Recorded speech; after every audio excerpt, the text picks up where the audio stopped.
Bismillahirrahmanirrahim. Assalamualaikum warahmatullahi wabarakatuh. Jumpa lagi bersama saya Andi Sulaiman dalam kisah sejarah Arum Palaka. Pada kisah sebelumnya saya menceritakan bahwa 2 bulan lamanya perang Bone dengan Wajo berkecamuk, hingga kemudian datang jugalah Karaeng menyerbu Bone.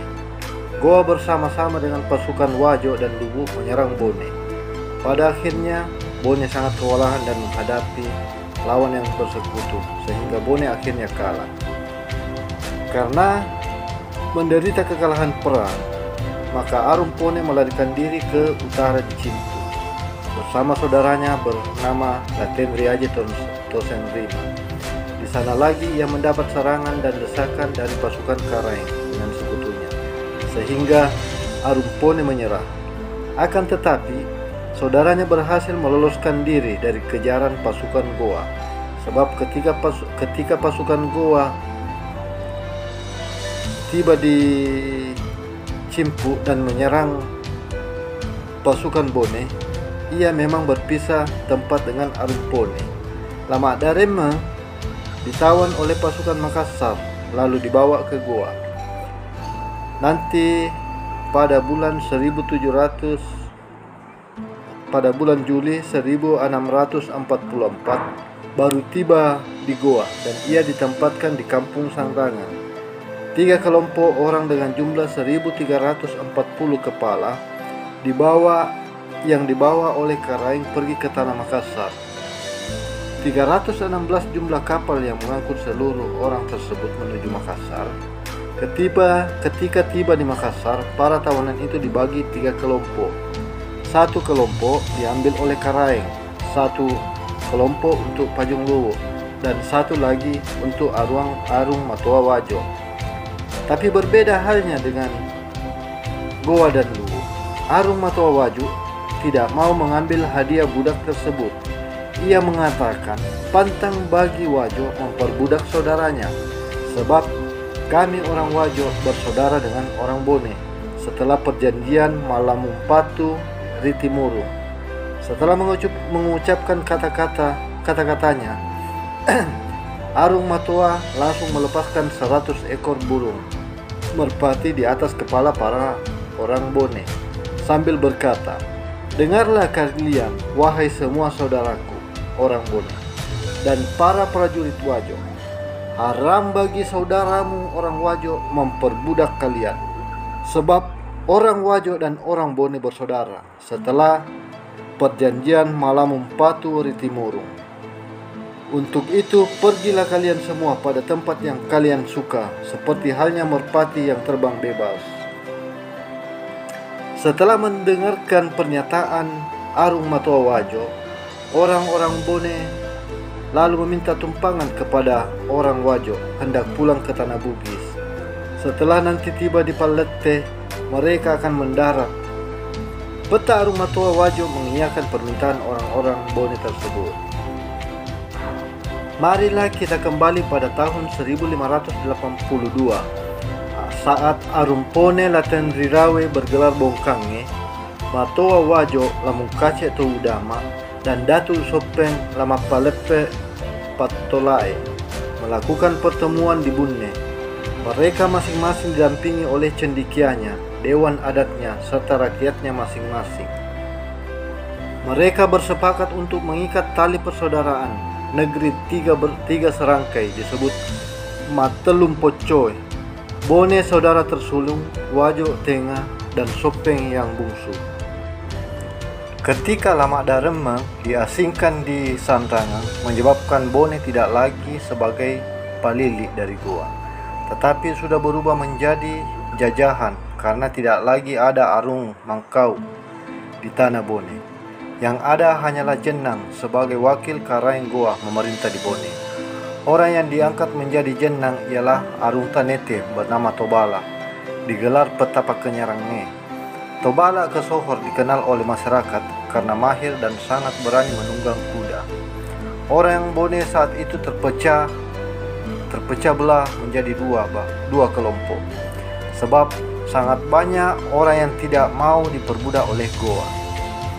Kelompok ini bersepakat mengangkat arung awampone bernama Laten Riaji Tosenrima menjadi mangkau di Bone, menggantikan kakaknya yang diasingkan di Sanrangan.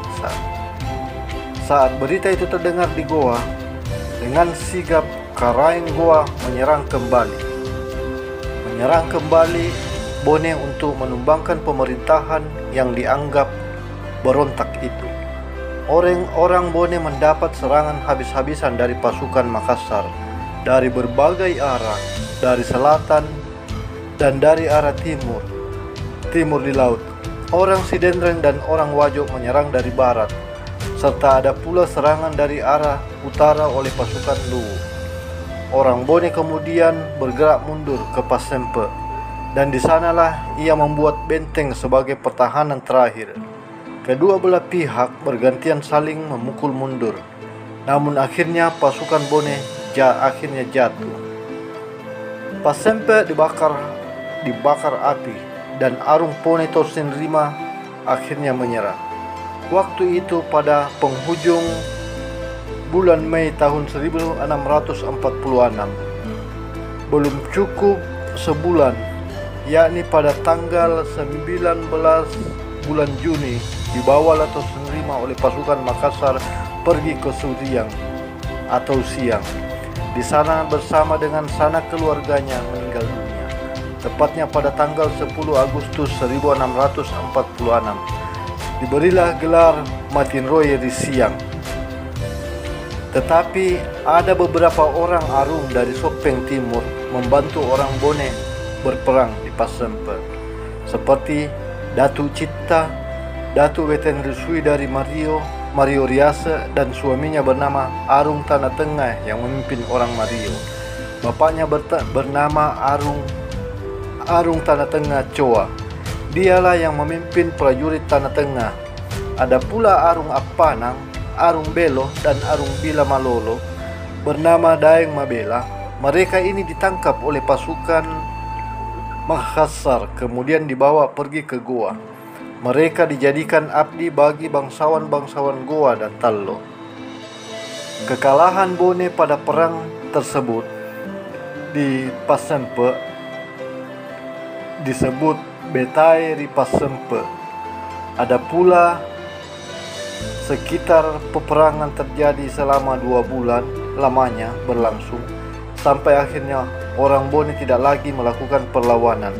Setelah benteng terakhir di Pasempe jatuh, matahari Bone terbenam di Pasempe. Bone dalam gelap gulita. Bone menjadi budak dari Goa. Harga diri Bone runtuh, tenggelam. Tobala tetap menjabat sebagai jenah di Bone, sebab dia tidak berpihak pada Laten Riaji berperang melawan Karaeng Goa. Nah, sebelum saya menceritakan tentang kisah Arupalaka, saya akan menceritakan tentang Lapoto Bune yang diangkat menjadi Arung Tanah Tengah dan Datu Rilampulle. Dia memperistrikan Weten Rusui Datu Mario Riase. Weten Rusui anak dari Laten Rirua Matinroy Ribantai dan Weten Rileke Datu Mario Riase. Arung Tanah Tengah mempunyai 6 orang anak dari istrinya, yaitu anak pertama Daungu meninggal, kedua Latenri Tata Tounru dari Serang. Beliau kemudian bergelar Aruparaka. Datu Mario Malampe Gemekna Tori Sompai. Yang ketiga Latenri Girang, itu pun meninggal. Weka Compureng, nama kecilnya Daompo, menjadi Datu di Mari-Mari dan mempersuamikan Todani Datu di Citta. Yang Arung juga di lima Atapareng. Tidak dikaruniai seorang anak. Yang kelima Daemba. Dialah yang mempersuamikan Datu Tanete Lamappa Janci Sultan Ismail. Gelar Anumerta Daemba ialah Matinroy Ribola Sadana. Dialah yang ikut bersama Malampe Gemekna pergi ke Batavia.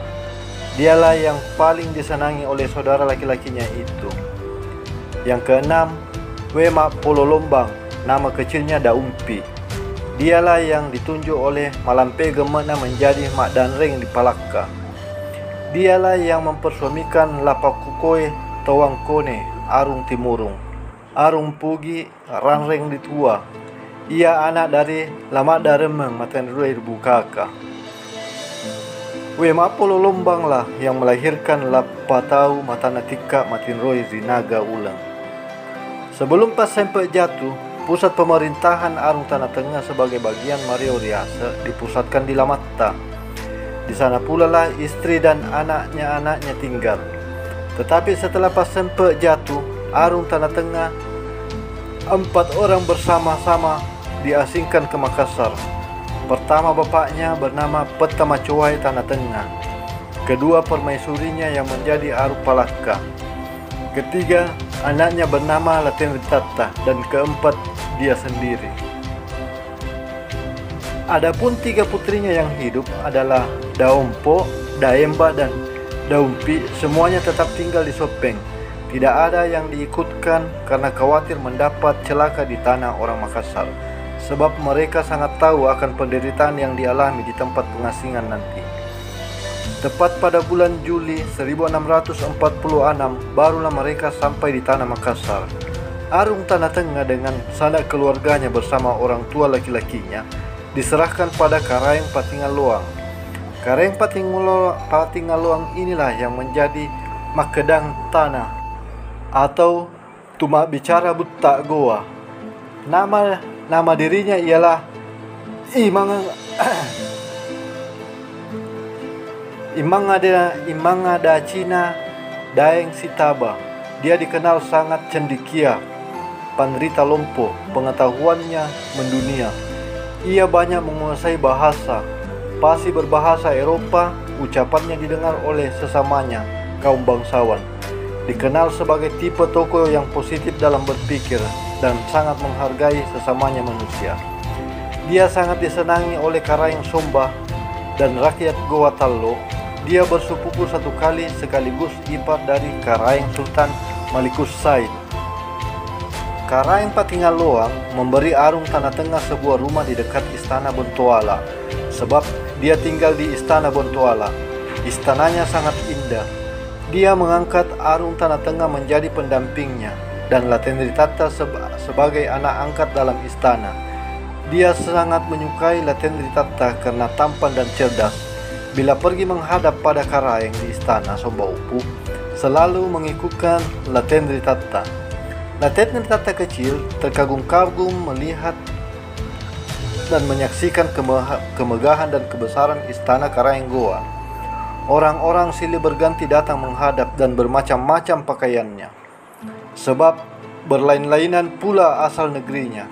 Ada yang berasal dari Buton, Serang, Ternate, Gorontalo, Manado, Sangir, Mangindanao, Mindanao, Kaili, Mandar, Tanah Toraja, Kutai, Banjar, Jawa, Batam, Bali, Bima, Manggarai, Timur, Aceh, Johor, Siam, Kamboja, Cina, Bombay, Ceylon Arab, Kastilia, Parangi Portugis, Inggris, Belanda, dan sebagainya. Laten Ritata diangkat sebagai menjadi pelayan istana atau Pakalawingepu, sebab ia sangat disenangi karena pintar. Laten Ritata tidak pernah jauh dari Karaeng Patingaloang, sehingga ia menyaksikan dan mendengar seluruh ucapan Karaeng Patingaloang kepada tamu-tamunya yang datang, kepada orang di dalam istana, serta kepada orang-orang yang berasal dari negeri lain. Dia mendengar pula nasihat-nasihat Karaeng Patingaloang kepada pegawainya, prajuritnya, dan kerabatnya yang datang menghadap. Baruga Bontoala tidak pernah sepi dari tetamu yang datang. Laten Ritata cepat paham tentang sesuatu hal sehingga banyaklah pengetahuan yang didapatkan ketika menjadi pelayan pada Karaeng Tumak Bicara Buta Goa. Akan tetapi sial tak dapat ditolak, karena baru 8 tahun 2 bulan ia menjadi pelayan, tiba-tiba Karaeng Patingaloang jatuh sakit. Penyakit itulah yang menjadikan penyebab Karaeng Patinggaluang pergi ke hariban Allah, tepatnya pada tanggal 15 September 1654.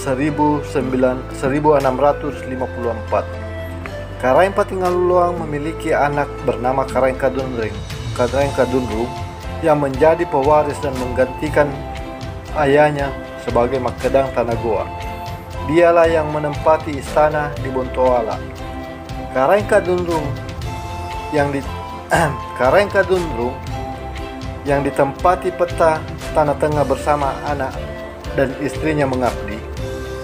Akan tetapi Karaeng Kadunrung tidak sama sekali sifatnya dengan perilaku dengan almarhum bapaknya. Dia sangat keras hati, orangnya tidak periang dan tidak pengasih terhadap bawahannya, serta tidak berprasangka baik kepada sesama manusia. Maka semakin terjepitlah posisi orang Bone. Demikian pula orang-orang lainnya yang sama-sama diasingkan di tanah Makassar. Arung Tanah Tengah bersama anak dan istrinya waktu itu mulai merasakan kepedihan dalam hidupnya. Tetapi dia tidak pernah berputus asa kepada Tuhan, bahwa yang benar mustahil tidak muncul pada esok atau lusa. Ketika Karaeng Patinggaluang masih hidup, Latendri Tatta sudah tumbuh menjadi remaja dan diberinya nama Dai Serang. Oleh para orang-orang Bugis, nama Dai Serang adalah panggilan lazimnya sebagai gelaran. Nama itu diberikan karena jabatan kedatuan di Mario yang diwarisi dari ibunya. Namun pada kalangan orang Makassar memanggilnya Dai Serang sebab sangat banyak anak bangsawan Makassar menjadi teman sepermainannya. Tidak ada permainan yang tidak ia ketahui, seperti pencak silat, sempe yang menggunakan kaki sebagai penyerang, lancak, panahan, menembak bedil, menombak, bahkan menombak di atas kuda, main raga, dan permainan-permainan lainnya. Dalam permainan raga tidak ada yang dapat menandinginya, sehingga sangat disegani oleh sesamanya anak bangsawan, baik Makassar, Mandar, Ternate, Bima, Sumbawa, dan suku bangsa lainnya yang ada di Goa, termasuk sesama bangsawan Bugis sendiri. Dan para gadis remaja berdarah bangsawan, golongan menengah ataupun kalangan budak, hanya Latendri Tatta dan Serang Arung Palaka yang selalu mereka gunjingkan, sehingga banyak pemuda sesama bangsawan yang cemburu. Tetapi tak seorang pun yang berani mengganggunya. Tak ada yang menyalahkan karena ia bersifat jujur, budi pekertinya baik, sangat kesohor keberaniannya, dan tak seorang pun sesamanya yang membuatnya gentar. Pada tahun 1660, saat matahari kebesaran Goa sedang bersinar di angkasa, indah bak bulan purnama bercahaya terang benderang menyiangi sebuah negeri di lembah angin. Mulai dari barat tanah Kutai membujur turun ke Salaparan atau Lombok, menuju timur di Kepulauan Aru, di utara bermula dari Mangindanao sampai ke selatan di tanah Marege, dataran luas Australia, satu Sulawesi dalam genggamannya. Ada yang dijadikan palili dan ada pula yang diperbudak. Ada pula yang dijadikan kerajaan sahabat. Inilah sebagai bukti bahwa Goa lah yang terbesar. Goa sebagai kerajaan kuat yang berkuasa. Tak ada lawan sepadan di belahan timur. Semua suku bangsa tunduk kepadanya. Jika ia melakukan serangan, maka laut seperti berdaun. Karena banyaknya perahu layar, ratusan bahkan ribuan perahu penuh dengan prajurit Goa menuju medan laga. Setiap perahu dapat memuat 100 orang prajurit. Panjang perahunya sampai 12 depa dan lebar 3 depa. Banyak yang memperkirakan bila dunia sudah kiamat, barulah ada yang dapat mengalahkan kekuatan Goa. Ala orang hitam, ala orang putih, ala kerajaan Islam ataupun kerajaan kafir, begitulah semua ucapan semua orang di wilayah timur, orang Islam atau non-Islam, atas kebesaran Tuhan. Pada bulan Juni tahun 1660, tiba-tiba Goa dikejutkan oleh Belanda. Tidak diketahui tempat pendaratan, tetapi tiba-tiba muncul di depan kota Panakukang di sebelah selatan Somba Opu. Ada 20 jumlah kapal Belanda berlayar dari Ambon. Memang sudah 44 tahun lamanya Goa berselisih dengan Belanda. Semenjak dari tahun 1616 akan tetapi barulah terlibat perang jika kapalnya berpapasan di tengah lautan. Perang sering pula pecah saat terjadi pertemuan tiba-tiba antara prajurit Goa di tengah serdadu Belanda. Kejadian seperti itu sering terjadi di pulau-pulau Maluku ketika akan membeli rempah-rempah. Orang Goa tidak pernah gentar melawan. Tidak pernah muncul dalam pikiran kita bahwa Belanda akan berani mencoba-coba tanah Makassar, apalagi langsung masuk ke jantung pertahanan di benteng Kalegoa. Tetapi tiba-tiba Belanda muncul di depan pintu Kalegoa, memaksakan pertarungan terbuka. Belanda menembak kota Panakukang dari kapal secara sigap. Saat itu juga orang-orang Goa melakukan tembakan balasan ke kapal Belanda. Kapal tumpangan Laksamada Company yang menjadi sasaran tembakannya bertubi-tubi. Belanda kemudian membuat akal dengan mengarahkan kapalnya sebahagian bergerak ke utara, berpura-pura akan menggempur Somba Upu. Pada saat Karaeng Panakukang melihat kapal Belanda menuju utara, dengan cepat lalu berkata kepada pengawalnya, Somba Upu yang akan mereka gempur. Dia lalu menyuruh prajurit Panakukang berangkat ke utara membantu di Somba Upu. Akibatnya, prajurit yang tinggal menjaga Panakukang tidak cukup 100 orang. Ketika Belanda melihat para prajurit Panakukang pada keluar bergerak ke utara, ke Somba Upu, Belanda kemudian melakukan tembakan meriam secara sporadis ke benteng Panakukang. Ada beberapa ratus serdadu Belanda berhasil naik ke daratan lalu memasuki Panakukang yang memang dindingnya sudah jebol karena Panakukang menjadi kewalahan dan akhirnya menderita kalah dari Belanda. Bendera-bendera Belanda pun dengan cepat dapat berkibar di atas kota Panakukang. Orang Goa kaget, demikian pula orang-orang barat maupun yang bahagian timur mendengar berita didudukinya Kalegoa dan sebuah kota direbut oleh Belanda. Karaeng Goa bernama Imalombasi Daeng Matayang, Sultan Hasanuddin Karaeng Bontong Mangepe, lalu mengajukan tawaran damai dengan mengutus Karaeng Popo berlayar ke Batavia untuk berunding dengan Jenderal Belanda. Terlahirlah perjanjian antara Karaeng Popo bersama Jenderal Belanda, sehingga Belanda meninggalkan kembali benteng Panakukang.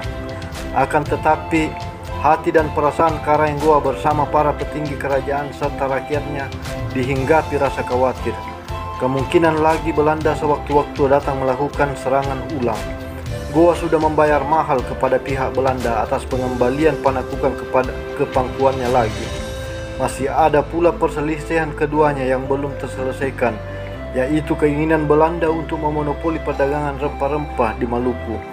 Namun sama sekali Karaeng tidak mau menerimanya. Karaeng Kadunrung kemudian mengutus orangnya masuk ke Tanah Bone, menyampaikan perintah dari Karaeng Somba kepada Jenang Tobala, meminta 10.000 rakyat Bone untuk menggali parit di pesisir laut, mulai dari Barombong sampai ujung tanah. Tobala sendiri yang diperintahkan mengantar orang Bone berangkat menuju Goa. Karaeng Kadunrung menginginkan mereka tiba di Goa sebelum pertengahan Juli 1660. Karaeng Goa merencanakan penggalian parit rampung sebelum musim hujan turun pada penghujung bulan November. Panjang galian ada sekitar 3.000 depa. Tempat itulah nantinya yang dipenuhi para penembak bedil untuk menahan lawan yang akan mendarat di Goa dari arah laut. Sesuai dengan rencananya, belum jua masuk pertengahan bulan Juli, datanglah Tobala dari Bone dan membawa 10.000 rakyat Bone. Karaeng Kadunrung didampingi Aruh Palaka, Datu Mario bersama 3 orang lain yang datang menyambut kedatangan orang Bone di depan Somba Upu. Perih hati dan serang Aruh Palaka menyaksikan nasib dan penderitaan sebangsanya, melihat tubuh tak bertenaga sedang tergeletak di atas tanah karena capek berat dipaksa berjalan kaki dari Bone. Mereka mendaki dan menuruni gunung-gunung tinggi, menyeberangi sungai yang luas dengan air yang deras, keluar masuk hutan lebat. Mereka berjalan mengusung bekalnya masing-masing, serta perlengkapan penggalian, sebab mereka sendiri yang harus menyediakan bekal dan peralatan yang akan dipakai masing-masing. Mereka membawa beras, jagung, garam, ikan, linggis, cangkul, dan peralatan lain serta bahan makanannya. Itulah sebabnya tidak dipilihnya yang masih muda dan bertenaga. Siapa saja yang ditemuinya, itulah yang diambil.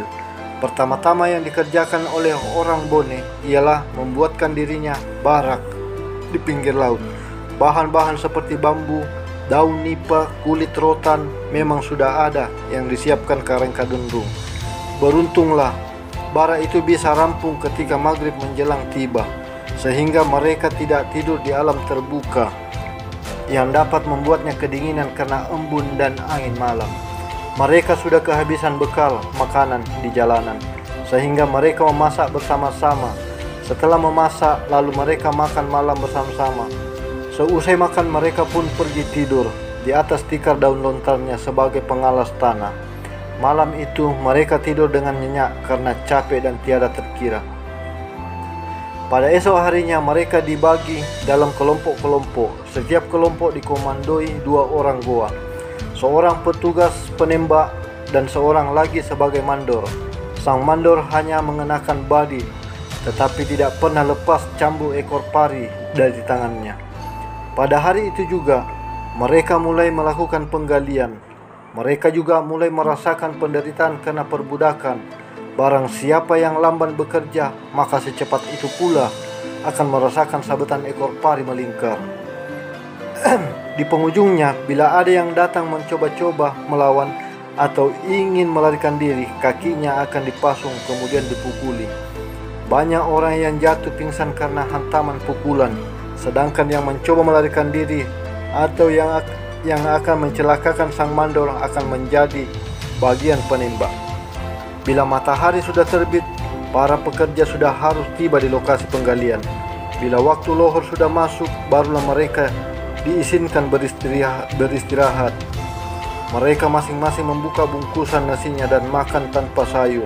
Meskipun begitu, nasi keringnya terasa tetap saja licin masuk di tenggorokannya karena rasa lapar mereka yang tiada terkira. Belum juga baik turunnya makanan di perutnya. Sesudah makan, mereka pun disuruh lagi bangkit mengambil peralatannya, seperti linggis dan cangkulnya untuk meneruskan pekerjaannya. Mereka menggali tanpa henti hingga waktu asar tiba. Setelah itu, barulah mereka berhenti lalu digiring kembali menuju baraknya masing-masing. Begitulah keadaan sehari-hari orang Bone yang bekerja paksa sebanyak 10.000 orang itu yang dibawa oleh petapa Kenyarenge ke goa. Baru 1 Jumatan melakukan penggalian, sudah banyak pekerja yang jatuh sakit. Ada yang menderita sakit panas dingin, ada yang mencret-mencret, berak darah, sembelit, berak ingus, dan ada seperti air deras beraknya. Penyakit terakhir inilah yang paling banyak merenggut korban nyawa secara tiba-tiba. Ada yang hanya setengah hari saja terkena penyakit seperti itu langsung meninggal dunia. Penyakit diare mulai menjalar. Karang Kadundung memerintahkan memisahkan tempatnya orang yang terkena diare. Barulah penyakit diare itu mulai mereda, menulari yang lainnya. Penderitaan dialami orang yang sakit sangatlah memilukan hati. Ada yang meraung-raung memanggil ibunya, meminta pijit-pijit. Ada yang memanggil istrinya, anaknya, atau bahkan bapaknya ingin dijampi-jampi. Ada yang meminta kue, meminta kopi, nasi ketan, dan palopo. Ada yang sudah sekarat dan ingin dipertemukan dengan istrinya, anaknya, ibunya, serta bapaknya. Banyak sekali perilaku orang-orang yang sakit itu, tetapi tidak diketahui mengapa mereka berbuat demikian.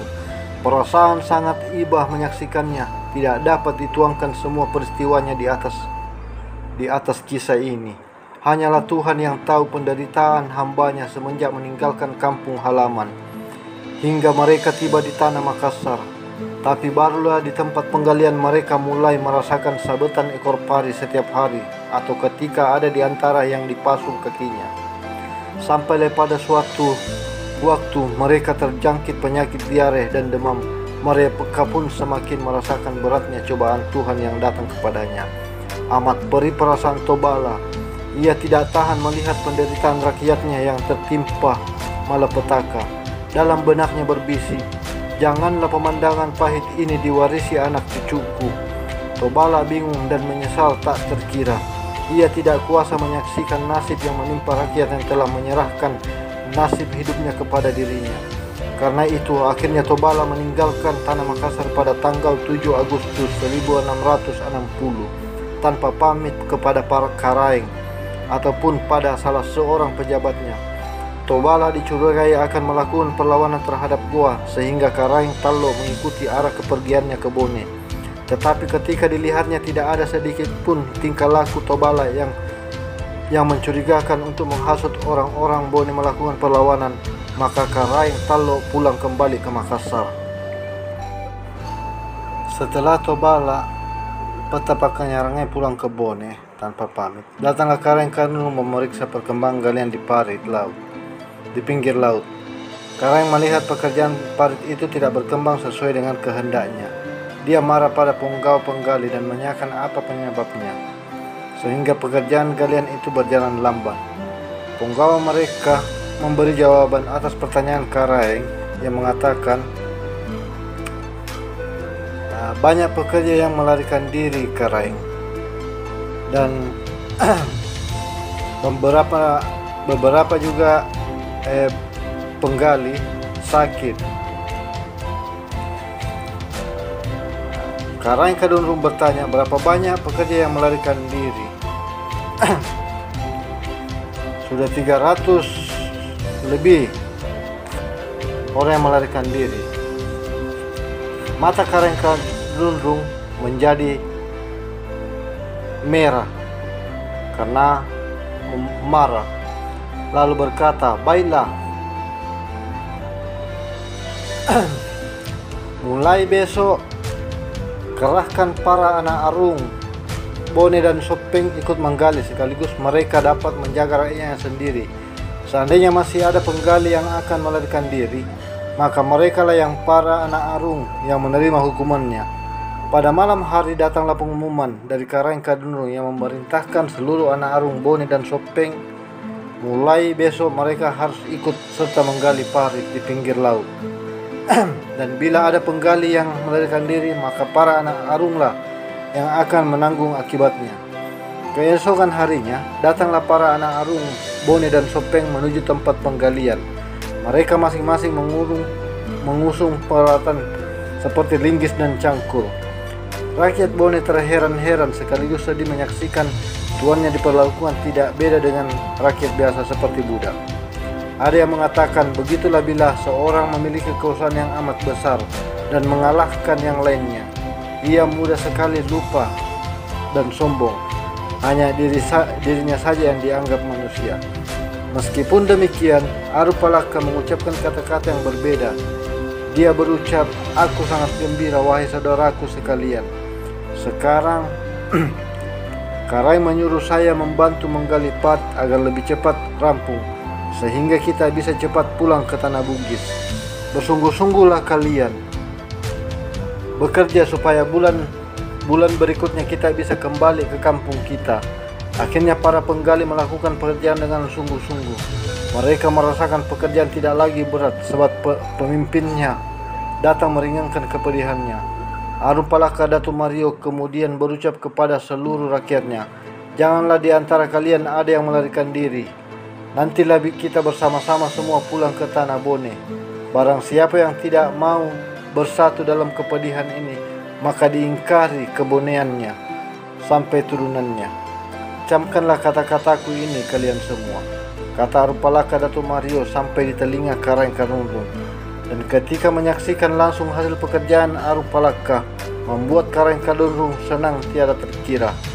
Ucapan yang didengarnya itu terbukti karena semenjak kedatangan Arupalaka, Datu Mario bersama para anak Arung, Bone dan Sopeng di tempat penggalian membuat para penggali rajin bekerja. Tidak terdengar lagi ada orang yang melarikan diri meninggalkan lokasi galian.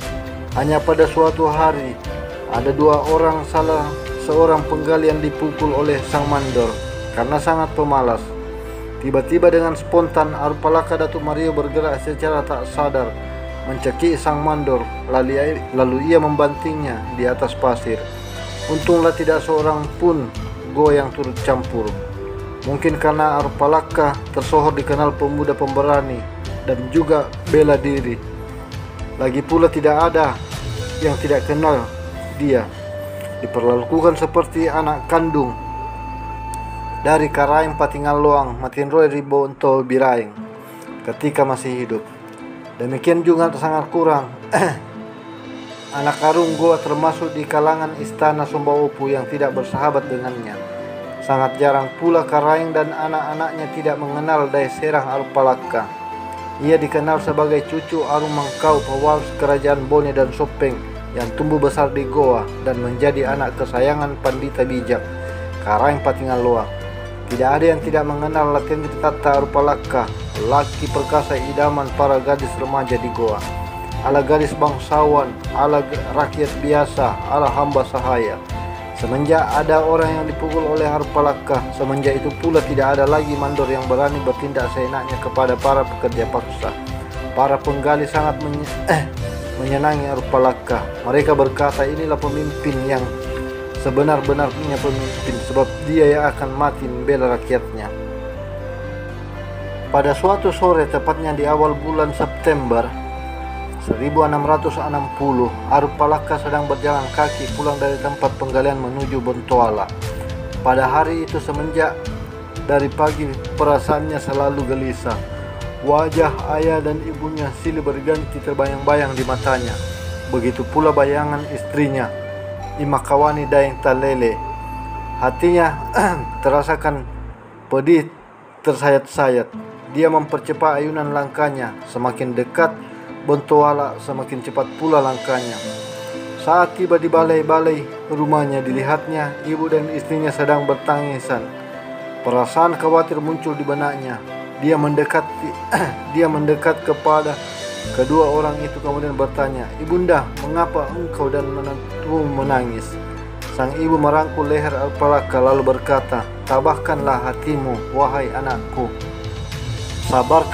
Sabarkanlah hatimu dan teguhkan jiwamu kepada Tuhan. Ayahmu sudah tidak ada lagi, nak. Dia sudah pergi meninggalkan kita tengah hari tadi. Dia telah berpulang ke rahmatullah. Jadi di mana mayat ayah saya, ibunda?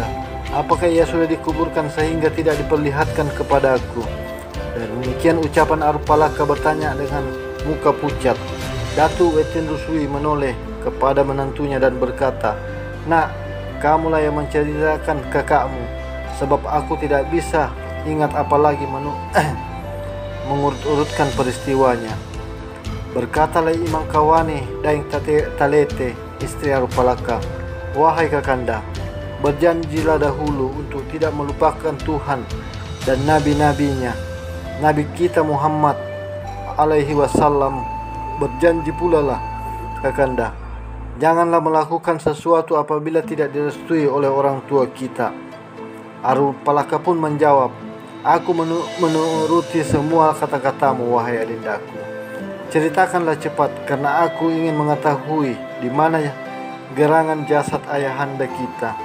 Aku juga meminta kepadamu berdua, janganlah ada yang menangis, sebab orang yang teguh imannya dan orang yang disebut bangsawan tidak akan menangis meskipun tertimpa musibah apapun." Kemudian Datuk Weten Rusui dan Imangkawani Daeng Talete membasuh air matanya. Sang ibu membenarkan ucapan anak lelaki semata wayangnya itu. Ketika Kanda berangkat di pagi hari tadi menuju tempat galian, tidak lama berselang kemudian datanglah utusan Karaeng Kadonrung menyampaikan pesan kepada Peta. Pesannya mengatakan Karaeng Somba memanggil Tuan untuk ditemani pergi berburu di Tallo. Peta kemudian melakukan persiapan secepatnya, mengenakan pakaian yang paling disukai yang masih disimpannya. Semua cincin kesukaannya dipasang di jari-jarinya, termasuk jari kelingkingnya. Dia juga menyelipkan keris yang terbungkus perak berhulu emas, bertata permata 3 biji. Ayahanda lalu berucap kepada ibunda, "Aku tidak ingin Karaeng mengira aku sebagai rakyatnya Karaeng Kadunrung." Setelah itu, Peta kemudian menunggang kuda dan berjalan beriringan dengan Karaeng Kadunrung menuju tempat perburuan di sebelah timurnya Tallo. Menjelang lohor masuk, tiba-tiba datang kemari suruhnya Karaeng Kadunrung memanggil kami pergi ke tempat perburuan. Sang suruh mengatakan Peta Tanah Tengah mendapat kecelakaan. Baik kiranya bila Anda datang menjenguknya. Kami pun ikut dengan suruh itu menuju arah timur Tallo. Ketika tiba di tempat, kami pun diantar menuju tempat di sebuah gubuk kecil. Disitulah kami mendapati ayahanda Peta Tanah Tengah sedang dibaringkan, tetapi nyawanya memang sudah tidak ada lagi, tinggal jasadnya saja. Ibunda kita sendiri yang mengusap matanya, sekujur tubuhnya penuh luka dan mukanya bengkak-bengkak. Kami tidak tahu penyebab apa gerangan, karena sarung dan bajunya, begitu pula pas sapunya, cincinnya 4 buah, keris dan tali benangnya, serta kantung dengan isi masih tetap melekat di tubuhnya. Kaki serta rambutnya masih utuh, tak cacat apa-apa. Ibunda kita masih mengenal baik wajah suaminya. Kami memohon kepada Karaeng Kadunrung agar dia mau mengutus orang memanggil Kakanda di tempat penggalian. Tetapi ia mengatakan tidak baik jasad orang mati disimpan berlama-lama, tidak dikuburkan. Jadi sebaiknya dikuburkan cepat. Masih beruntung karena masih dapat disaksikan oleh istrinya serta menantunya sebagai pengganti anaknya. Oleh karena itu, mayat Peta cepat diurus dan tak lama kemudian ia pun dimakamkan. Dia tidak dikuburkan di lokasi pemakaman dekat dari sini. Siapa gerangan yang membunuh ayahanda kita? Arpalaka bertanya kepada ibunya. Dengarlah Kanda. Kemudian Dain Talalete melanjutkan ceritanya. Konon katanya ketika Karaeng Somba sudah tiba di lokasi depan menara pengintai, saat mau menaiki tangga, tiba-tiba orang-orang menjadi ribut. Katanya ada 2 orang bone yang melarikan diri dari tempat galian dan bersembunyi di celah-celah batu tidak jauh dari baruga perburuan. Kedua orang itu ditemukan oleh anjing pemburu. Mulanya para pemburu mengira yang digonggongi anjing adalah rusa, tetapi ketika pemburu tiba di tempat anjing menggonggong itu, ternyata ditemukan 2 orang laki-laki yang sedang bersembunyi di celah-celah batu. Pemburu lalu memanggil orang banyak, kemudian memukuli 2 orang yang bersembunyi itu. Kedua orang itu pun keluar, tetapi ketika tiba di mulut celah batu itu, dia melompat mengamuk menyerang para pemburu. Beberapa orang berhasil dilukainya sebelum kedua orang itu berhasil ditangkap. Keduanya diikat tangannya, dilipat ke belakang lalu dibawa ke baruga menghadap Karaeng Somba dan Karaeng Mak Bicara Buta. Tetapi keduanya tak henti-henti dipukuli di tengah perjalanan. Ada yang menempeleng, ada yang menendang, dan ada yang memukul kayu. Sekujur tubuh hingga kepala dan wajahnya bengkak-bengkak. Darah bercucuran mengalir dari kepalanya. Pada saat keduanya sudah berada di depan baruga, orang-orang berteriak dan berdesak-desakan untuk mendekat. Pasukan penombak dan para pengawal Karaeng Somba menghalau. Kemudian Karaeng Kadunrung mendekat lalu berkata, "Siapa gerangan orang yang diikat itu?" Ada orang yang menyahut mengatakan, "Orang bone Karaeng. Dia melarikan diri dari tempat penggalian." "Bukalah pengikatnya," perintah Karaeng Kadunrung. Dibukalah pengikat kedua orang tersebut. Tetapi belum juga lepas baik ikatan kedua lengannya, keduanya pun roboh di atas rumput. Keduanya pingsan. Ayahanda secara tak sadar dan yang berdiri di belakang Karaeng Kadunrung merebut tombak pengawal yang berdiri di sisi kanannya, kemudian melemparkan kepada orang yang tadi memegang ikatan kedua orang yang ditangkap itu. Orang yang terkena tombak itu langsung roboh dan meninggal seketika karena tepat ulu hatinya yang tertusuk. Para pengawal kemudian maju dan bermaksud menangkap Peta, sehingga ia mengamuk. Satu tangannya memegang tombak dan satu lagi memegang keris. Banyak prajurit yang dilukainya. Beruntunglah para pasukan penombak dan para anak arung cepat-cepat membentengi Karaeng Somba dan Karaeng Kadunrung. Karena Peta sudah kalap, Siapa saja yang digapainya, itulah yang ditikam atau ditusuk tombak. Konon hampir 20 orang dilukai dan beberapa orang yang mati seketika. Yang masih hidup belum diketahui nasibnya. Beruntung sekali kalau masih bisa hidup sampai besok, karena keris ayahanda itu sangat beracun. Ketika peta dapat tertangkap oleh orang banyak, tangannya lalu diikat. Konon ketika ayahanda sudah diikat di tiang, orang-orang masih berdatangan menikamnya. Orang-orang kalap dan tidak mendengar lagi ucapan Karaeng, Karaeng Sombah dan Karaeng Tumak bicara buta.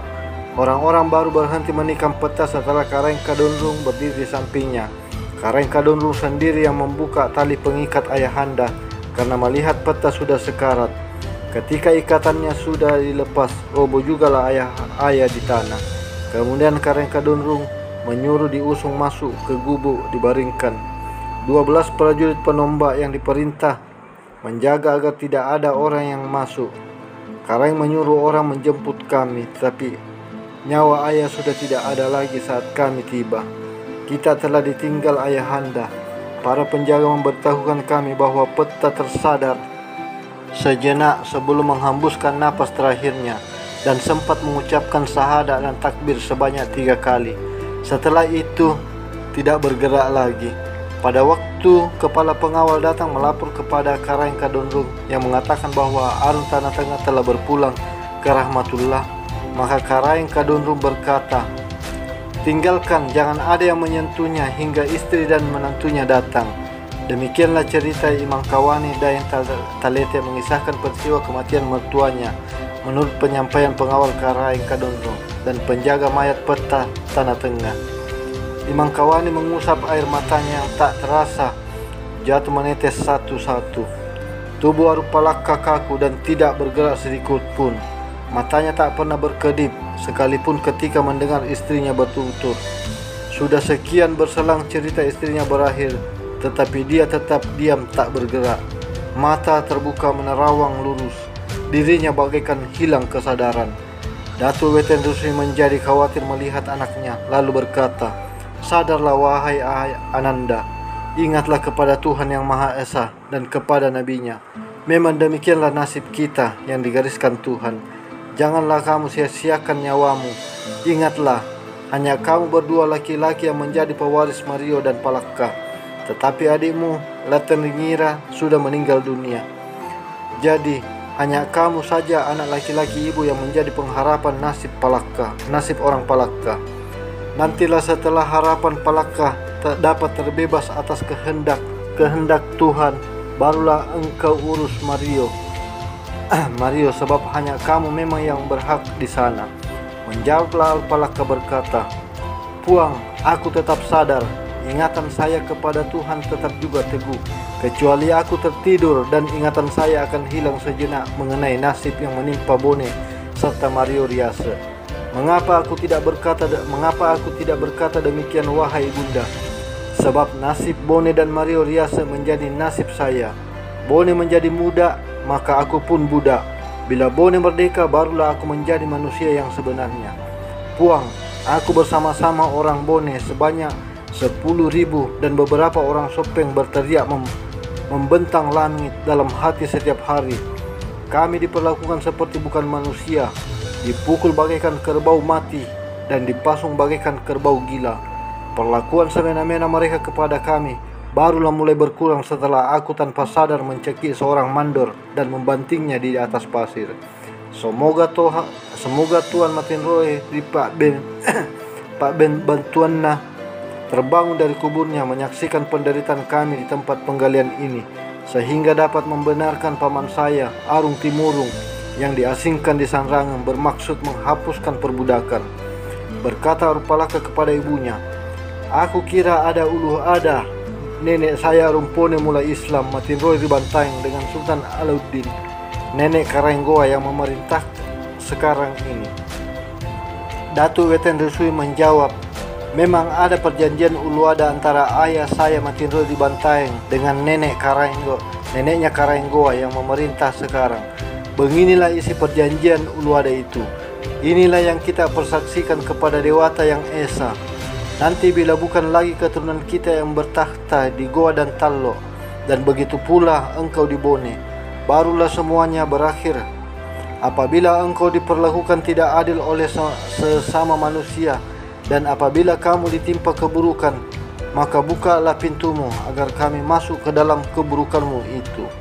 Begitulah ucapan Karaeng mulai Islam di Goa bersama pamannya, yaitu Karaeng Tallo bernama Imalingkang dan Manyonri, pada waktu duduk bersama dengan nenekmu yang melahirkan saya.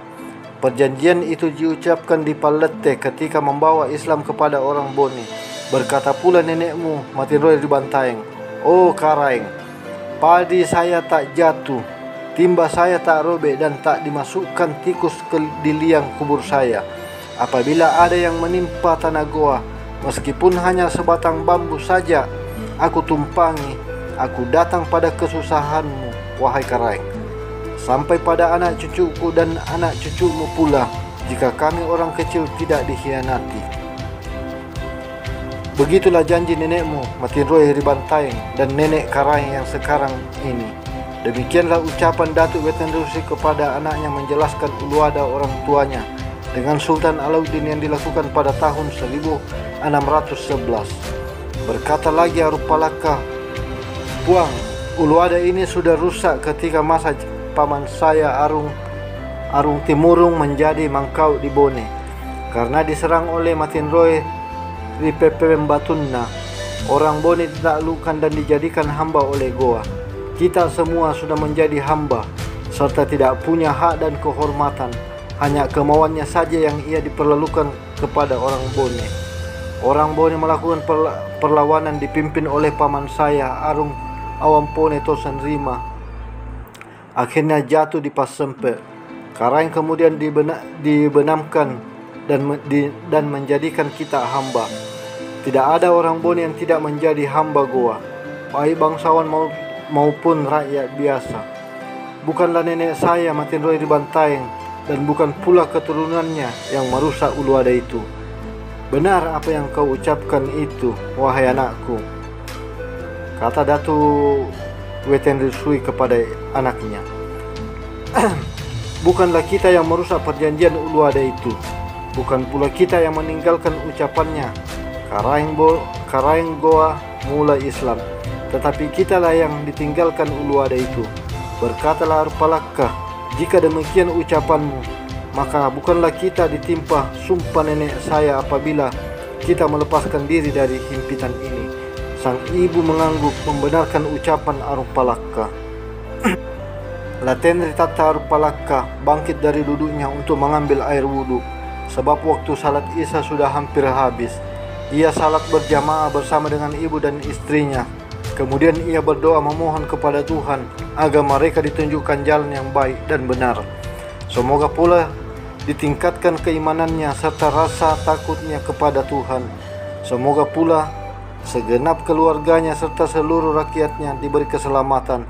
Tak lupa pula ia kirimkan amalan surah Al-Fatihah kepada ayahandanya dan memohonkan kepada kepada Allah agar ayahandanya diberi pengampunan atas segala dosa-dosanya. Semoga arwah ayahandanya diterima di sisi Allah serta diberi kasih sayang dan kebahagiaan di akhirat. Pada malam itu, ia sekeluarga tidak ada yang makan karena tidak berselera. Hanya kopi yang mereka minum. Tidak ada pula yang tidur. Wetenrusi dan menantunya bergantian mengaji. Arupalaka duduk di tikar salat khusyuk bertafakur. Peristiwa yang dialaminya bersama ayahandanya ketika hidup terbayang-bayang kembali di pikirannya. Bermula semenjak berada di kampung Lamatta di Mario Riase, dipelihara oleh kakak perempuannya dan para pengasuhnya sewaktu ia disunat. Kedua orang tuanya membuatkannya pesta selama 40 hari 40 malam. Orang-orang Mario berdatangan pada acaranya itu. Semua keluarganya dari Sopeng dan Bone datang bersama dengan pengikutnya. Tidak ketinggalan keluarganya yang dari Wajo, Sidendreng, serta keluarganya dari Tepak Biring, daerah pesisiran. Pada saat itu pula, diresmikanlah nama Mario Riase dipersaksikan kepada Datuk Sopeng dan Arumpone serta kepada seluruh kerajaan sahabat, para dewan adat, dan kepada seluruh rakyat Marioriase. Kemudian diberilah gelar untuknya Arupalakka. Terbayang pula ketika ia mengaji pada Kadi Mario, belajar silat pada guru bela dirinya, ikut berburu bersama ayahandanya, menjelajahi pegunungan Marioriase, bermain raga bersama para anak arung di halaman baru Galamatta. Sementara para penduduk datang menonton karena ingin menyaksikan permainan putra datuknya. Dia memang tersohor dikenal sangat hebat bermain raga, baik main bersama orang tua, apabila dengan remaja sebayanya. Indah masa kanak-kanak ia rasakan bagaikan surga dunia. Terbayang-bayang pula peristiwa ketika dirinya ditawan oleh orang Makassar. Harga dirinya tidak terinjak-injak sebagai datuk bersama ibunya dan bapaknya serta neneknya. Ia mengingat pula 3 orang adiknya yang ditinggalkannya di Tanah Bugis. Bagaimana pula gerangan nasib mereka itu, sebab orang Makassar pulang balik ke Bone melakukan penyiksaan terhadap orang-orang Bone. Sementara orang Makassar sangat mudah sampai di Marioriase lalu masuki Sopeng.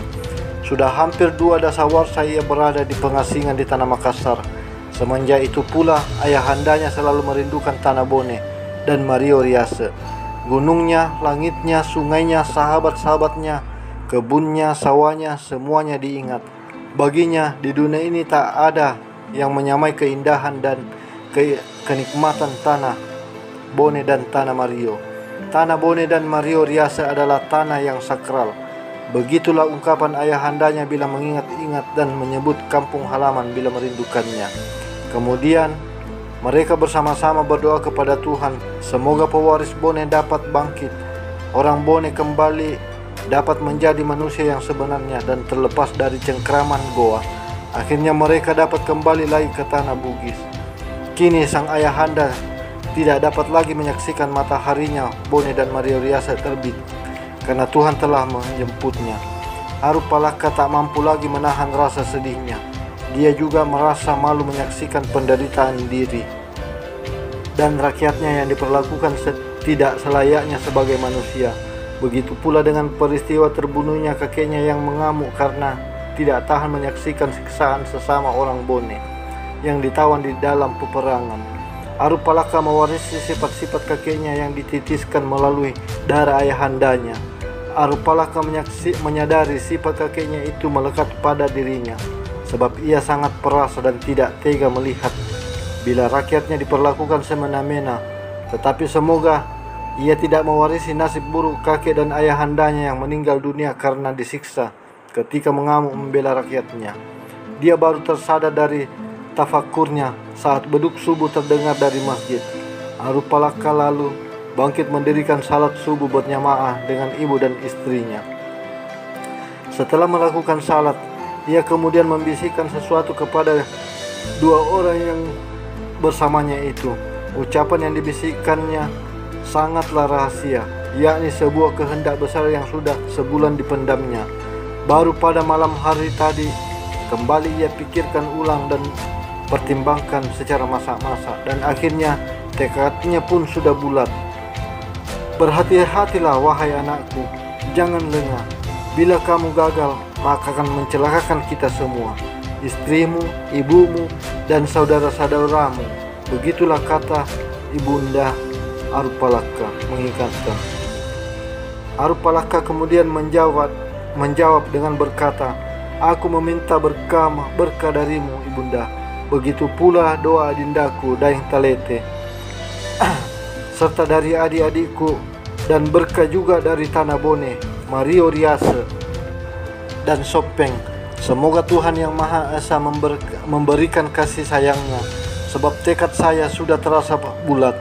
Berucap lagi sang ibu, jika demikian ucapanmu anakku, tuntunlah nasibmu. Semoga Tuhan memberi rahmat dan kekuatan padamu.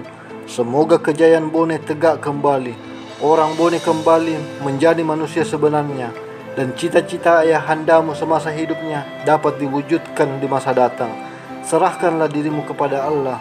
Arupalakka lalu mencium tangan ibunya, tanda gembira karena kehendaknya direstui. Setelah makan pagi, Ia lalu mengambil bekalnya kemudian memohon pamit kepada ibu dan kepada istrinya.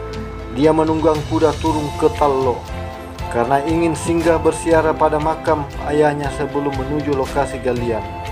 Pada sore hari sepulang dari lokasi galian, Arupalaka berjalan beriringan dengan Daeng Mabela, Arung Appanang, Arung Belo, serta Datuk Citta. Dia menyampaikan berita kepada kerabatnya itu bahwa ayahandanya telah berpulang ke rahmatullah. Tak lupa pula ia kisahkan peristiwa kematian ayahnya. Para kerabatnya itu naik darah mendengar berita kematian Peta Tanah Tengah. Lagi pula, almarhum serta istrinya dianggapnya sebagai orang tua, layaknya bapak dan ibu mereka di tanah Makassar. Saat berjalan melewati suatu tempat yang agak sepi, lalu mereka berhenti dan beristirahat di bawah sebatang pohon beringin. Di tempat itulah Arupalaka menyampaikan rencananya kepada kerabat-kerabatnya itu, yakni bermaksud membawa pulang para penggali serta semua orang Bone dan Sopeng yang ditawan di Makassar ke Tanah Bugis. Kemudian mereka secara bersama-sama merundingkan dan merancang strategi serta waktu pelaksananya. Seluruh kerabatnya itu tertarik dan setuju rencana Arupalaka. Mereka pun mendukung rencana Arupalaka. Hal itu memang selalu menjadi impian mereka siang dan malam, ingin pulang kembali ke Tanah Bugis. Semua bermaksud melepaskan dirinya dari ikatan dan cengkeraman goa, namun mereka belum menemukan jalan keluarnya. Beruntunglah sekarang telah bertemu dengan Arupalaka. Kesepakatan mereka akhirnya mengangkat Arupalaka sebagai punggawa Lompo atau penggawa besar. Sedangkan Datuk Citta, Arung Appanang, Arung Belo dan Arung Bila Daeng Mabela masing-masing sebagai punggawa. Kelima kerabat itu kemudian mengikat perjanjian bersama di bawah pohon beringin di pinggir jalan menuju Bontoala. Isi perjanjian mereka, apabila nyawa sudah terpisah dari tubuh kami, barulah habis usaha kami untuk membebaskan para penggali dan semua orang Bugis yang ditawan di Makassar kembali ke Tanah Bugis. Pada malam harinya, tiba-tiba pula Arung Cabalu, Arung Kaju dan Arung Penyilik datang melayat kepada keluarga Arupalaka. Setelah mendapat kabar meninggalnya Peta Tanah Tengah, Arupalaka akhirnya menyampaikan pula kepada mereka ikatan perjanjiannya dengan keluarga Sopengnya. Kami pun akan turut serta dalam ikatan perjanjian itu, sebab kami sangat setuju dengan rencana itu. Demikian ucapan Arung dari Bone. Akhirnya Arupalaka pun membuat ikatan janji serta mengangkat pula mereka sebagai punggawa. Sudah genap 8 orang yang melakukan ikatan janji dan sudah 70 orang menjadi punggawa. Pada keesokan harinya, para punggawa masing-masing mencari orang yang dapat dipercayai serta dipercaya pula oleh orang-orangnya. Orang-orang itulah yang akan dijadikan sebagai Andre Guru. Tugas Andre Guru ialah menerima berita dan perintah dari masing-masing punggawanya, kemudian diteruskan kepada orang-orang atau para pengikutnya. Semua pengikut dibagi dalam 8 kelompok. Masing-masing kelompok dipimpin oleh seorang punggawa. Arupalaka sendiri memegang satu kelompok orang. Ketika para penggali sudah mengetahui bahwa Arupalaka lah yang menjadi puncak pimpinan untuk rencana tersebut, sekaligus sebagai punggawa Lompo, mereka pun menyambutnya dengan gembira, sebab mereka tidak akan pernah mengkhawatirkan Arupalaka. Mereka sudah melihat buktinya. Dia adalah pemimpin yang mau berkorban untuk membela rakyatnya. Maka rakyat pun akan menurut dengan tulus mengikuti perintahnya, asalkan perintah datangnya dari Arupalaka. Berhati-hatilah jangan sampai muncul kecurigaan pada mandor dan penjaga. Begitu pula para punggawanya Karaeng. Demikian ucap Arupalaka memperingatkan kepada para penggali. Perlihatkan diri kalian dengan bekerja bersungguh-sungguh. Para punggawa dan para Andre Guru harus menjadi contoh. Barang siapa yang melarikan diri, maka dialah yang lebih dahulu akan diingkarkan kebonehannya. Sudah tidak lama lagi kita akan kembali ke Tanah Bugis. Hanya hari baik saja yang kita tunggu-tunggu. Sebaiknya di hati orang Goa sama sekali tidak pernah terbersih bahwa dari tempat galian serta bara-bara orang Bone dan Sopeng di Goa Tallo terpendam bara api yang membara. Baru satu putaran Jumat setelah Arupalaka melakukan ikatan janji dengan kerabat Sopeng dan Bonenya, rencana mereka pun sudah teratur dengan matang. Tiap-tiap punggawa dan Andre Guru, serta semua penggali dan semua orang tawanan yang tinggal terpisah-pisah di dalam gua dan tallo juga sudah paham tugasnya masing-masing bila hari yang ditunggu-tunggunya sudah tiba. Arupalaka selaku punggawa Lompo yang akan mengumumkan hari besar itu nantinya. 5 hari menjelang purnama di bulan September 1660, Karaeng Tallo menyelenggarakan pesta panen tahunan. Beraneka ragam permainan dan tontonan rakyat yang dipertunjukkan. Ada papadendang, pasempe, palanca, patojang, pakena-kena panah, menembak bedil, permainan raga, pencak silat, penombak berkuda, sabung ayam, dan lain-lainnya. Tak dapat disebutkan semuanya karena banyaknya jenis permainan. Walaupun mata acara nanti pada bulan purnama, namun sudah 2 bulan lamanya, siang dan malam Arupalaka sudah menanti-nanti saat itu tiba. Pada hari itulah Karaeng Somba akan turun ke Tallo bersama permaisuri dan para selirnya, saudara-saudaranya, saudara bangsawan rendah, dan para anak arung istana, laki-laki dan perempuan.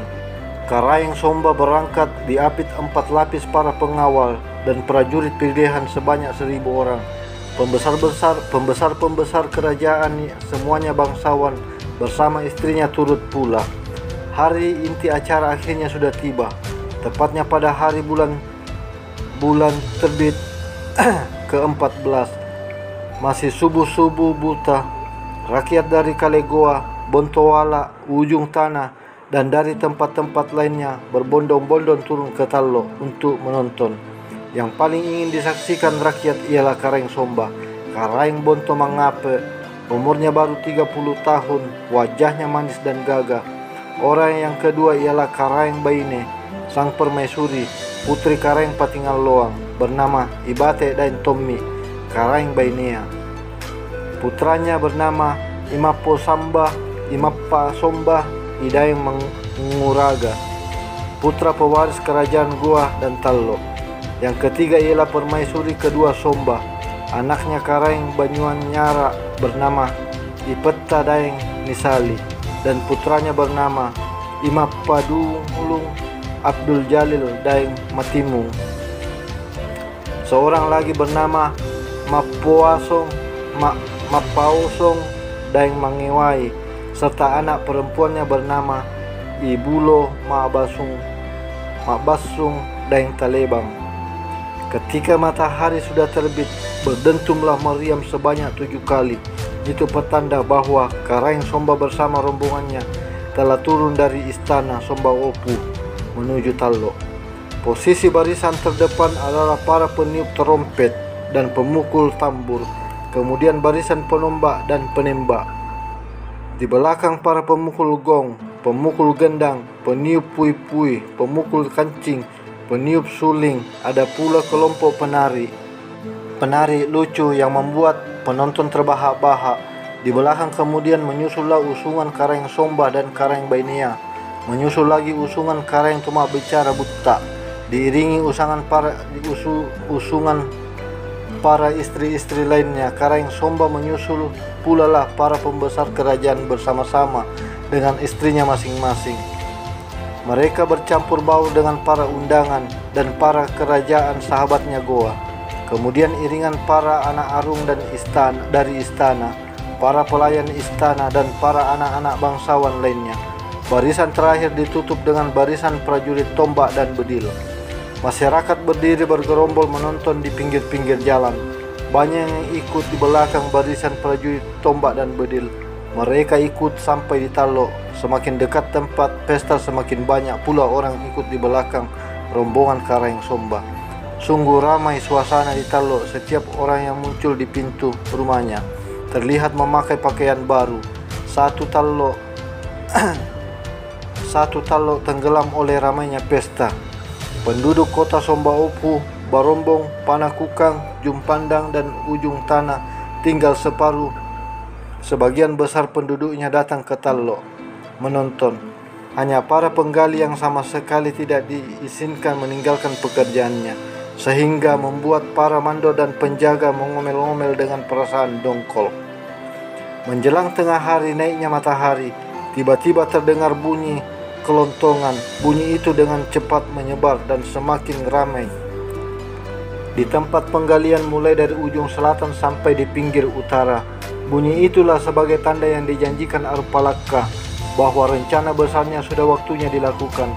Maka para penggali langsung menghampiri sang mandor dan penjaga yang memegang bedil, kemudian memukul kepalanya dengan linggis karena tidak mengetahui peristiwa yang akan terjadi, sehingga sang mandor dan penjaga itu tidak mampu menyelamatkan diri. Mereka tidak bisa bergerak karena puluhan orang tiba-tiba menyerangnya. Tidak seorang pun bisa menolong teman lainnya karena mereka diserang secara bersamaan. Ada yang pecah kepalanya, ada yang jatuh pingsan, ada pula yang dibunuh seketika karena mencoba melawan. Kedua tangan para mandor, penjaga dan para punggawa masing-masing diikat kemudian dilemparkan masuk ke dalam parit galian. Sedangkan bedil milik penjaga disita dan dipegang oleh Andre Guru kelompok. Kemudian badiknya diberikan kepada pengawalnya. Para Andre Guru mengangkat pengawal karena melihat para punggawa juga melakukan hal demikian. Setelah itu berlarianlah semua anggota kelompok yang dipimpin oleh pimpinan Andre Gurunya masing-masing menuju sebuah bukit-bukit, tempat di mana ada bendera merah yang berdaun ujung tiangnya. Di bukit pasir tersebut dijumpailah Arupalakka sedang berdiri di bawah bendera merah yang didampingi 7 punggawa. 7 punggawa itu masing-masing Datuk Citta, Arung Apanang, Arung Belo, Arung Kaju, Arung Cabalu, Arung Panyili, dan Arung Bila Daeng Mabela. Suasananya sangat ramai karena jumlah orang sangat banyak, lebih 9.000 kepala. Mereka merasakan kegirangan luar biasa setelah menaklukkan lawannya. Mereka anggap sebagai pembalasan kepada sang mandor dan penjaga yang telah membuatnya menderita sekian lamanya.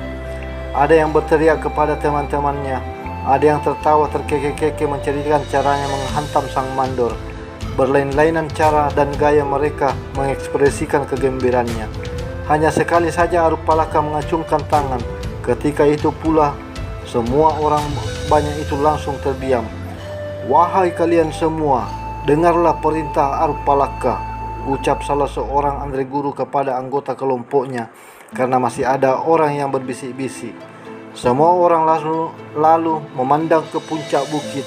Ada lagi seorang yang berkata, "Memang benar, Arung Mario lelaki sempurna, penglihatannya cepat tetapi lembut. Lelaki tampan sang datu. Baru kali ini aku memperhatikannya. Ia bagaikan anak dewata," kata yang lain.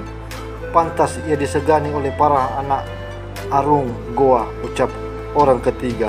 "Iya, dia juga diimpi-impikan oleh gadis-gadis bangsawan Goa," kata orang keempat. "Diamlah kalian semua, lihatlah, itu peta sudah berbicara," kata Andre Guru melarang anggotanya berbicara lagi.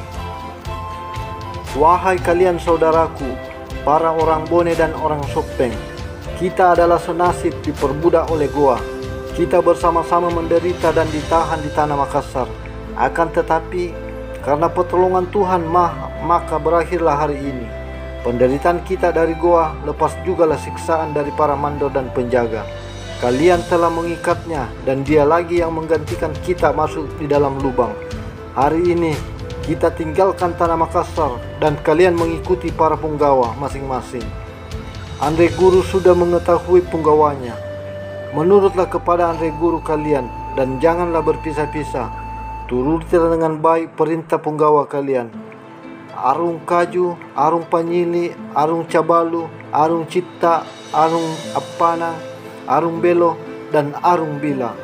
Apabila kalian nanti melewati perkampungan orang Makassar, ambillah semua peralatan perangnya yang kau bisa raih, terutama bedil. Bawalah masing-masing senjata saat menuju tanah Bugis, dan usahakan memberi pula sekampungmu nantinya. Akan tetapi jangan sekali-kali membakar dan jangan pula membuat kerusakan. Jangan membunuh orang yang lemah, perempuan serta anak-anak. Yang bisa kalian bunuh hanya sesama laki-laki yang melawanmu atau yang menyusahkanmu. Apabila Tuhan mengasihani kita, akan kembali di tempat ini dan kita lagi yang akan memilikinya. Oleh karena itu, aku melarang kalian merusaknya. Bergegaslah kalian, kita akan bertemu di Lamuru pada hari keempat, tidak terhitung hari ini. Kalian para punggawa, kumpulkanlah semua orang-orangmu, lalu berangkatlah sekarang juga. Semua orang yang aku pimpin langsung datanglah berkumpul di hadapan saya di depan bendera merah ini.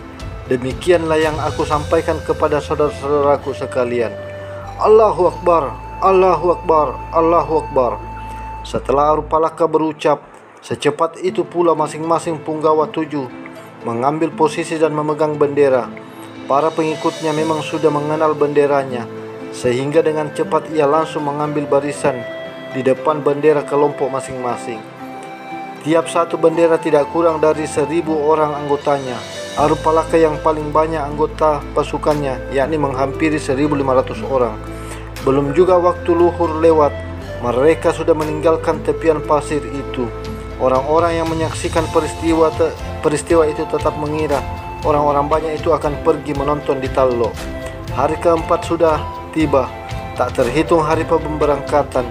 Mereka sudah tiba dan berkumpul di Lamuru tepat pada waktu ashar. Semua orang Lamuru berdatangan memberi sambutan. Anak-anak, orang tua, laki-laki, perempuan, dan semua datang menjemput. Banyak penjemput yang membawa makanan dan minuman yang kebetulan tersedia pada saat itu karena tidak ada persiapan sebelumnya. Beruntung jugalah karena utusan Arupalaka tiba lebih dahulu kepada rakyat Lamuru meskipun selisih waktu sangat sedikit. Jika tidak mengetahuinya, maka orang Lamuru lebih dahulu akan bersembunyi. Mungkin isi Lamuru kosong karena melarikan diri naik ke gunung dan masuk hutan bersembunyi karena mengira pasukan lawan yang datang. Ketika Arupalaka sudah tiba di Lamuru, dia langsung memberi perintah suruhnya berangkat ke timur menemui Tobala petapa Kenyarange untuk menyampaikan berita kedatangan para penggali dan orang Bone yang telah diasingkan ke tanah Makassar, bahwa mereka sekarang sudah dibawa pulang ke Lamuru, jumlahnya 10.000 kepala. Arupalaka juga mengutus orang untuk menyampaikan berita serupa kepada Datuk Sopeng. Arupalaka berucap kepada Arung Cabalu yang diutus ke Bone, "Wahai sepupu, sampaikan Tobala bersama Adek Pitue bahwa bila pasukan Goa datang mengejar kami, dan apabila para Adek Pitue dan petapa Kenyarange mempercayaiku, maka izinkanlah mengajak saudara kita Sopeng bersama-sama berperang melawan pasukan Goa. Akulah yang akan mengajak Datuk Sopeng yang pergi ke Mampu serta Arung Mampu. Kami akan membuat uluada dengannya. Di sana pula lah nanti saya bertemu dengan orang Bone dan orang Sopeng." Tobala dan Adek Pitu Bone terkesima mendengar pesan Arupalaka. Keduanya pun berkata kepada Arung Cabalu, "Wahai saudaraku, sampaikan Arupalaka, kiranya kami bertiga dengan Datuk Sopeng dapat bertemu di Attapang." Datuk Sopeng juga setuju dengan rencana itu. Maka ia pun berangkat ke timur di Mampu bersama-sama dengan Arung Bila, ayahnya Wedima. Duduklah bersama-sama Datuk Sopeng, Arung Bila, Arung Tobala dan Adek Pitue di Attapang. Berkata Tobala kepada Arung Mampu, "Puang, maksud saya datang kepada anak saya Datuk Sopeng, sebab ada kata sepakat kami di Bone, bermaksud menjalin perjanjian persaudaraan dengan Sopeng adalah ikatan yang tak kendor, bergandengan tangan, berjalan seiring, kunjung mengunjungi, saling mengangkat sarung selutut untuk bersama-sama menghadapi Goa, bersatu dalam keburukan dan bersama-sama dalam kebaikan." Berkatalah Datuk Sopeng Puwatta Laten Ribali kepada Arung Bila, "Kita sepakat dan Bonelah sebagai kakak." Berkata Arung Bila, "Jika orang Bone tidak akan mengingkari ucapannya hingga pada anak cucu kita kelak, Maka marilah kita berjanji, sebab tanah Sopeng tidak jua menjumpai ikatan dengan Goa, sebab Karaeng Goa lah yang telah mengingkari Uluwada. Lagi pula Karaeng tidak pernah membuat peraturan-peraturan bagi tanah Sopeng.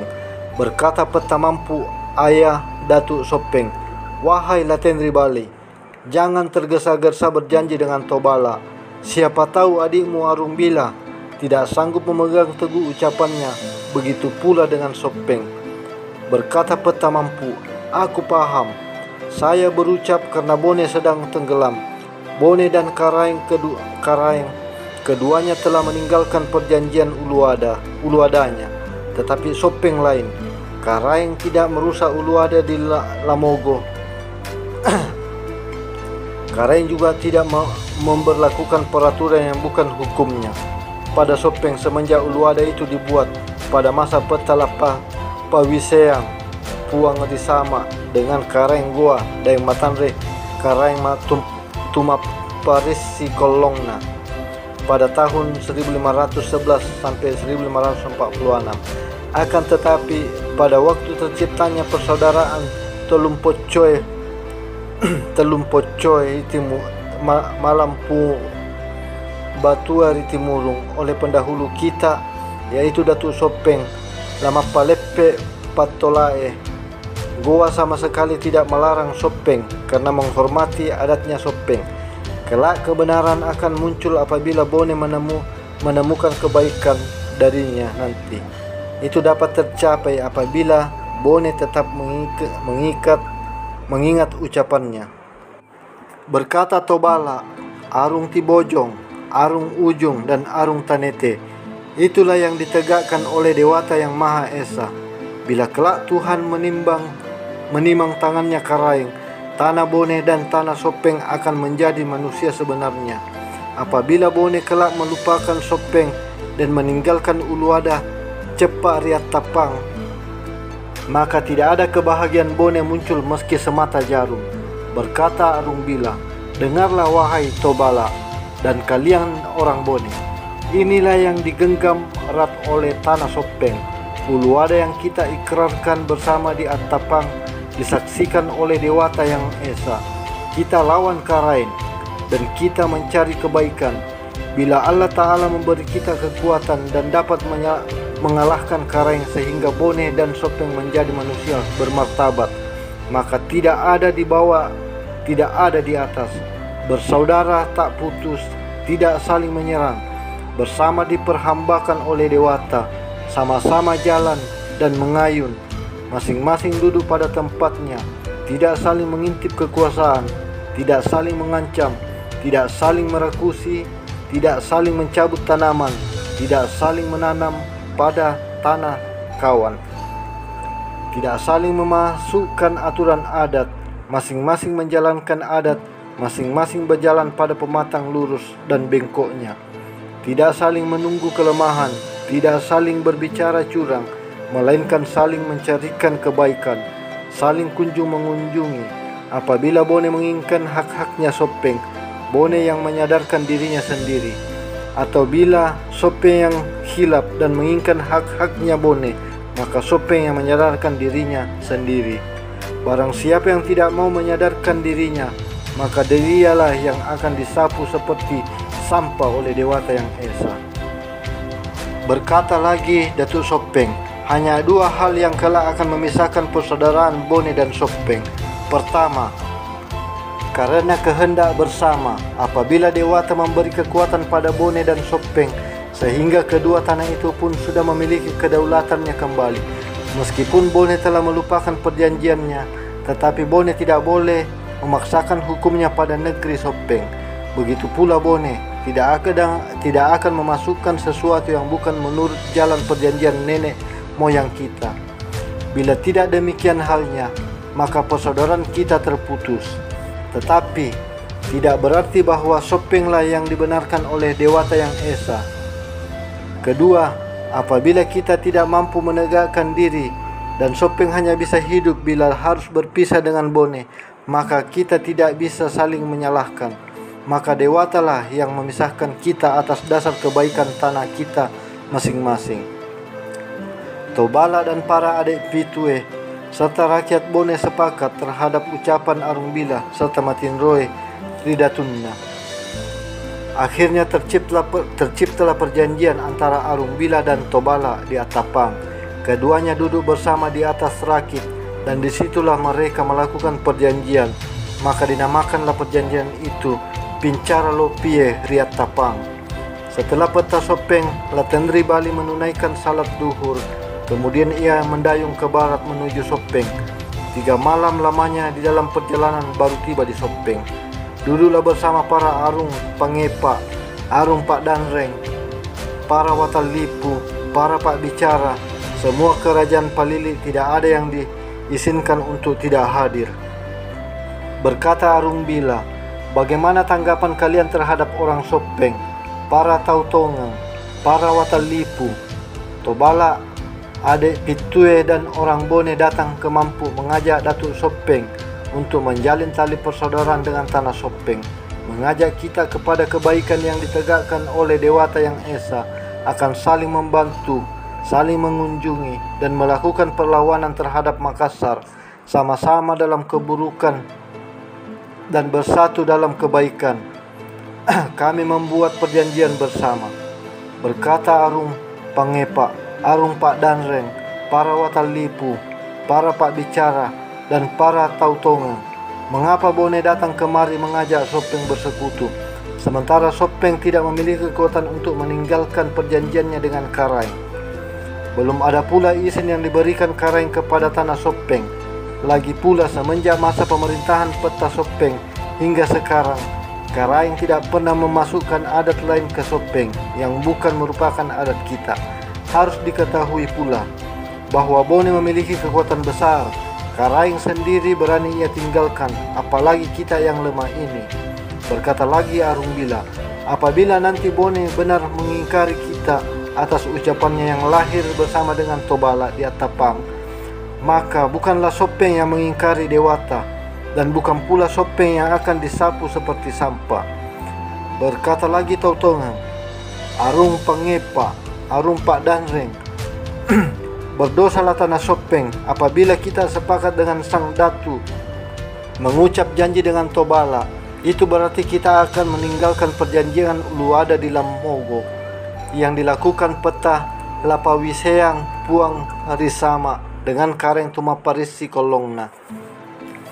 Sopeng tidak diusik, tidak pula dimasukkan adat yang bukan adatnya. Adat para pendahulu kita yang diperbarui oleh Puatta Pollipue. Hal yang paling kita takutkan adalah pesan peta Matinroe Ritanana yang mengatakan tidak akan bangkit keturunan raja terhadap pihak yang terlebih dahulu mengingkari janji-janji sesama rajanya. Memang sekarang masih generasi pertama orang Bone belum mengingkari janji dengan kamu, tetapi bagaimana gerangan dengan generasi yang kedua atau nanti yang pada lapis ketiga mungkin akan mengingkari kamu, atau saat pada lapis keempat orang kuat dan memiliki kekuasaan hanya takut kepada Dewata saja. Berkata pamannya Babae, "Wahai Tautongang, sangat mudah hukuman terhadap orang yang mengingkari Uluwada. Kita hadapi saja mereka dengan senjata, tombak, keris, dan panah. Kita bertarung nyawa." Berkata Tautongang, "Siapa yang bersenjata, siapa pula yang terpisah kepala dari bahunya. Siapa yang bertarung, siapa yang diarahkan tombak ke dadanya oleh Dewata, hancurlah Sopeng." Arung Pangepa sepakat dengan Arung Pak Danreng, Watal Lipu, Tautongang, serta Pak Bicara untuk tidak terlibat dalam perjanjian yang dilakukan oleh Arung Bila dengan Tobala dan Arung Pitue di Atapang. Mereka menganggap bahwa Matinroe Ridatunna sekedar berjalan-jalan menjenguk orang tuanya, dan secara kebetulan Tobala datang bersama Arung Pitu lalu mengajak Datuk Sopeng melakukan perjanjian Uluwada antara Sopeng dan Bone. Berkata Arung Palaka kepada Datuk Sopeng, "Berikrarlah Puang, bersama-sama orang Bone. Akulah yang mewakili Sopeng dan kedua saudaraku Arung Bila, karena memang Datuk Sopeng bersepupu 2 kali dengan Arung Bila. Begitu pula dengan Arung Appanang. Dengan Arung Appanang. Itulah sebabnya mengapa sehingga orang-orang Sopeng tidak dapat lagi berkata-kata ketika Datuk Sopeng melakukan perjanjian dengan Bone. Setelah ikrar diucapkan, dengan cepat Arung Palaka kembali ke Lamuru. Dia menyuruh para penggali yang dibawanya dari Makassar untuk pulang ke kampung masing-masing bertemu dahulu dengan sanak keluarganya. Semuanya dipesankan untuk berkumpul kembali di Mario pada 6 hari kemudian. Karena menurut hitungan jadwal pada hari itulah pasukan Goa baru bisa tiba di Lamuru. Ibunda Arung Palaka bersama Dain Talete dibawa ke istana Lamatta yang telah mereka tinggalkan selama hampir 20 tahun. Istana tersebut masih berdiri pada tempatnya. Latendri Tatta menyuruh membersihkan dan membenahi istana itu. Dengan cepat penduduk kampung Mario pun berdatangan melakukan pembersihan dan memperbaiki istana tersebut. Tak terhingga perasaan bahagia Datuk Weten Risui ketika menginjak kembali tanah Wajo, tanah Mario Riase. Semua putrinya pun datang. Weka Cumpureng, Daemba, dan Wema Pololombang. Datang jugalah para pelayan istana dahulu yang masih hidup ingin mengabdi kembali. Sudah banyak di antara mereka sudah beranak, masing-masing membawa anaknya serta suaminya atau istrinya, lalu memperkenalkannya pada sang datu. Hanya satu yang dirasakan kurang dalam kebahagiaan Weten Risui, yakni peta tanah tengah sudah tidak ada lagi. Sang Dewata tidak memberinya lagi kesempatan menginjak tanah Mario Riase dan istana Lamatta.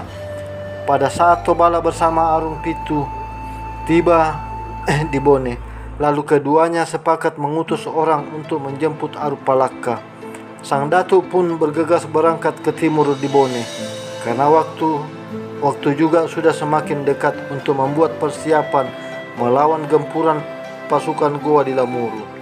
Ketika Latendri Tatta sudah tiba di Bone dan bertemu dengan Tobala dan Adek Pitu, diucapkanlah kepadanya, "Engkaulah yang disepakati rakyat Palaka menjadi Arung di Palaka, sebab kamu hanya 2 laki-laki pewaris kekuasaan di Palaka. Kamu dan Tendri Girang, akan tetapi adikmu sudah meninggal dunia. Maka hanya kamulah yang disepakati orang Palaka memimpin mereka dalam kesulitan dan dalam kebahagiaan. Dirimulah yang menjadi tempat mengabdi para orang Palaka. Maka dari itu kami mengesahkan pemerintahanmu di Palaka." Berkatalah Arung Palaka, "Bila demikian kehendak orang Palaka bermaksud mengabdikan dirinya kepadaku dan memimpin mereka dalam suka dan duka, bila Adek Pitu dan Tobala mengesahkannya, maka dengan ini aku menerima tahta di Palaka." Ketika Arung Palaka kembali ke barat di Sopeng, ia singgah di Palaka sejenak bertemu dengan orang Palaka. Dia berpesan kepada rakyat untuk bersiap siaga mengawal Arung Tobala pergi ke Lamuru menghadapi pasukan Karaeng Goa. Nanti di Lamuru mereka akan bergabung dengan pasukan lainnya, karena dirinya terburu-buru berangkat ke Mario untuk mempersiapkan pula pasukan Mario. Demikianlah persiapan Arung Palaka bersama para punggawa-punggawa dan arung-arungnya untuk menghadapi serangan dari kerajaan Goa. Demikianlah dahulu kisah ini.